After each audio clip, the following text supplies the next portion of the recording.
policy trilemma. Okay.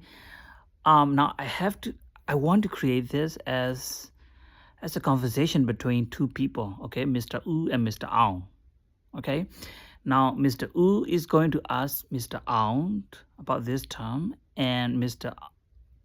Wu and Ang. What? I got confused now. Okay. Whoever, like somebody has to explain this term. Hi, this is Mr. Ang. Hi, this is Mr. Wu. How are you? Okay, let's be serious. Okay, Mr. Ang Wu is going to talk about the policy trilemma. So the policy trilemma is an economic theory which states that country may choose from three options when it comes to making decision about the international monetary policy agreements. Let's look at the picture.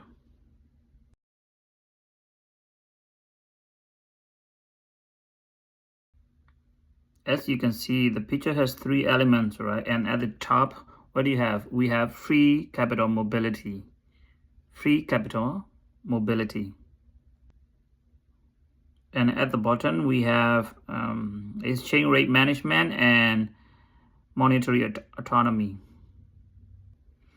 And when the country makes a decision about the international monetary policy agreements, they can just pick one side of the triangle, which means that they have to pick two elements. They have to pick two elements and disregard another element, because these three things are mutually exclusive. You cannot choose all three at the same time. So let's take a look at the picture again.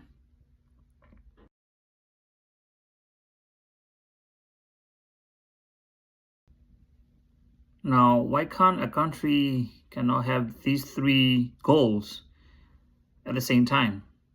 Country choose two elements, right? Fixed exchange rate and free capital mobility.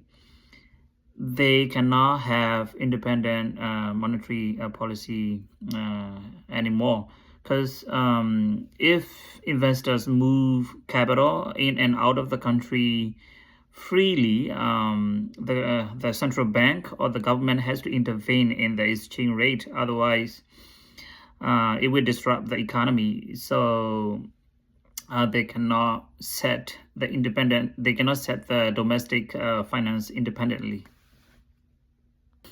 Now, if we look at the Asian financial crisis in 1997, and let's look at Thailand, for example. Thailand ended up choosing all three options.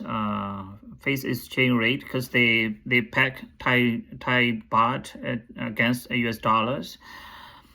And they have free capital mobility, so investor moving in and out. I think the famous George Soros case, I think, basically comes into play in that instance. And independent financial policy, trying to kind of adjust the domestic interest rates. So all three elements combined together, it's not sustainable for the economy.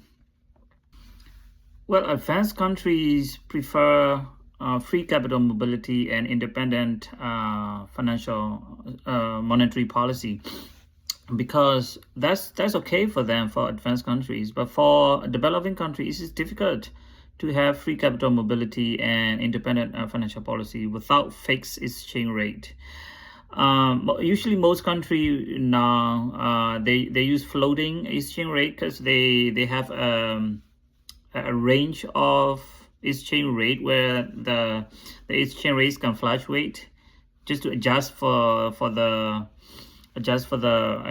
inflation. China has fixed exchange rate and independent monetary policy, but no free capital mobility. They are slowly basically opening up its capital markets in recent years. But yeah, so their choice is fixed exchange rate and independent monetary policy. That helps their economy, I guess. Well, I get that's it. I mean, this is a new turn for me as well, and I'm happy and honored to be sharing this knowledge to you. I I had to read a lot to understand a little bit about this kind of stuff. I'm not an economist, so I don't really know. I don't really understand much, but that's it. That's what I have. And thank you so much for listening.